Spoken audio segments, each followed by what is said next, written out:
கடைய போட்டிரும் கிளம்புங்க மந்திரம் கிடையாது சட்டு கிளம்புங்க அந்த தாளவை தூக்குங்க அந்த தாளவை நடக்கி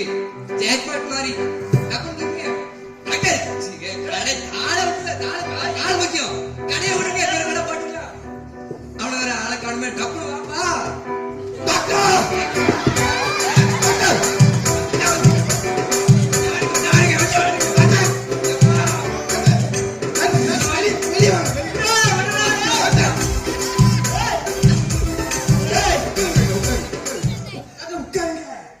என்ன டாக்டர் உட்கார வச்சு பேசுதா இல்ல பழைய மாதிரி தெரியலையே எனக்கு வா கெமிக்கு போய் பாப்பா எப்ப பண்ணி அடி பாப்பா வந்தா பாப்பா பாத்துக்கலாம் இவரை சிங்கிளா போட்டிருக்காங்க என்ன சிரிக்காம என்னாச்சு இப்ப நீ அது ஒண்ணு இல்ல நீங்க வெளிய இருந்தீங்களா ஒரு மாத்திரை ஆமா